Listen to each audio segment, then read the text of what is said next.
E esse livro aí que você trouxe? Qual que é o Guia Politicamente Correto da História do Mundo? Eu virei um Romero Brito da não ficção, né? Escrevi vários livros iguais, vários guias politicamente incorretos. Você vai no...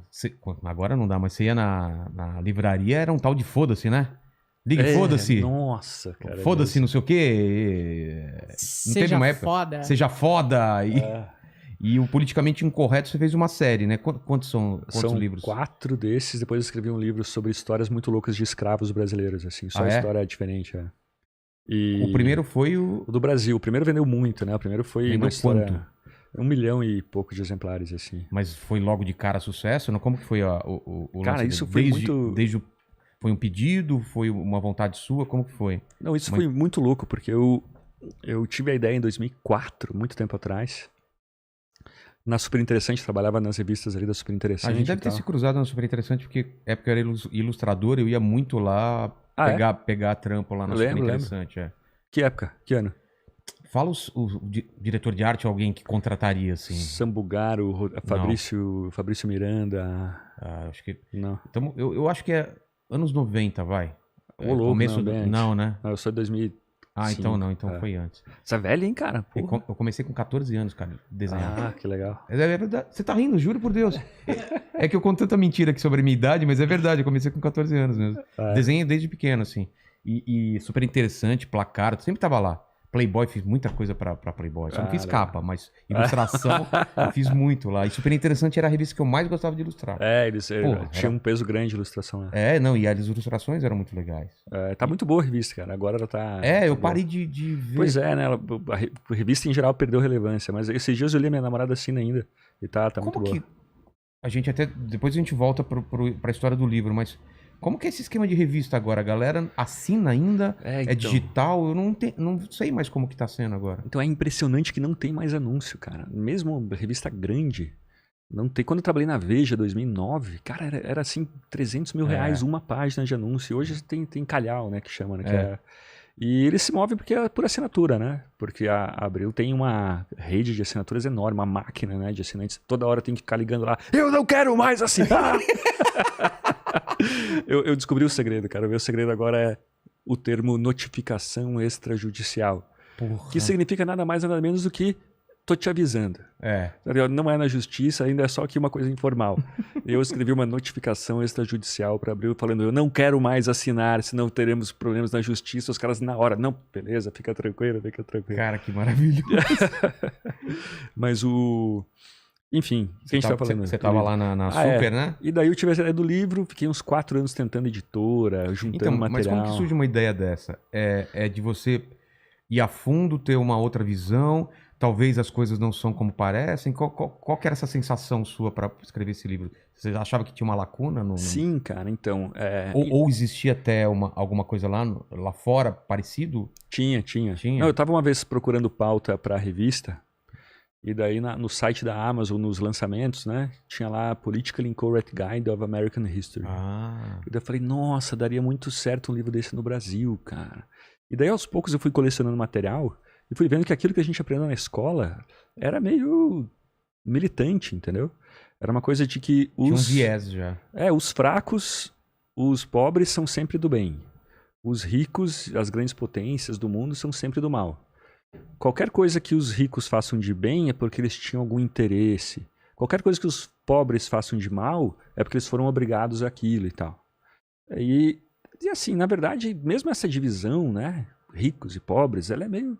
Né, você tinha de tudo, você estava num universo diferente. E daí, de repente, eu comecei a ter contato com historiadores, com um livro que tá muito bom. A história do Brasil acadêmica tem muita coisa boa dos anos 90 para cá. Só que eu vi que aquilo estava represado, né? Não tava chegando nas pessoas. Sim. Guerra do Paraguai, por exemplo, né? A gente aprendeu que o Solano Lopes, que o Brasil massacrou a mando da Inglaterra. Nada a ver, isso é ridículo, não tem nada a ver, não tem nada a ver. A gente não dizimou a Paraguai, que era a potência da América Latina? Nossa, essa história da potência, assim, o Paraguai era um país que ele tinha, como que é mesmo o dado? Ele tinha o dobro da população do Uruguai e 1/6 da economia do Uruguai. Caralho! Ele, sabe, enfim, os livros dos anos 70, 80 falaram que não, o Paraguai era uma potência em crescimento. E a Inglaterra mal sabia o que era o Paraguai. Eu imagino que você acha que... Que merda, Paraguai! O cara tá preocupado com a Tailândia, com a Birmânia, entendeu? Que vai pensar no Paraguai. E além disso, os ingleses eles tinham negócios, né? Os ingleses que conheciam o Paraguai, os 5 ou 6 ingleses, eles tinham investimentos no Paraguai. Então, se você tem um investimento no lugar, a pior coisa que você quer que aconteça é que esse lugar entre em guerra. E seja devastado, né? Enfim, e daí...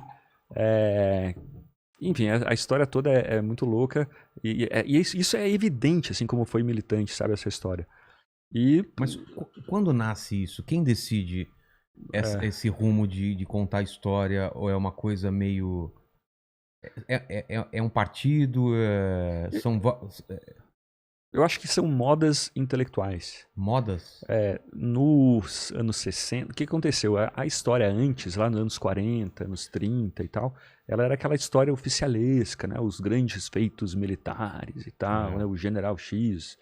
E de repente a coisa se inverteu para uma história muito crítica, assim, sabe? Que é uma coisa meio francesa, de sociológica, né? Muito de tem que criticar tudo é um jogo de interesses e tal. E você tem ali anos 60, anos 70, o Brasil, Estados Unidos meio que mandando no Brasil, ditadura militar.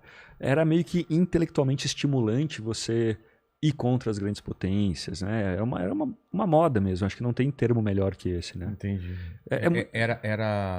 Era de bom tom você pensar assim e divulgar essas ideias. Assim. É meio que o espírito da época, assim, né? O Zeitgeist da época. O Zeitgeist da época, né?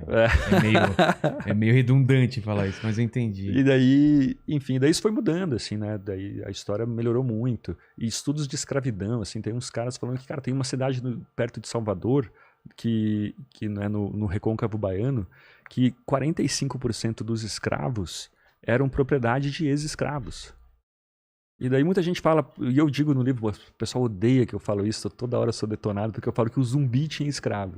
Isso é o que mais pega, eu tenho certeza, não é? E daí eu falo assim, não é exatamente falar mal do cara isso. Ele é retrato da época dele, né? Você tá no século XVII, entendeu? Ninguém tinha ideia de abolição. Em 1812, no Haiti, os revolucionários do Haiti, eles, né, os grandes heróis tal da revolução, eles invadiam a República Dominicana para capturar escravos e vender em outras partes da República Dominicana. Daí você vai falar, nossa, que cara farsa. Não, velho, era o comum. Era o comum, né?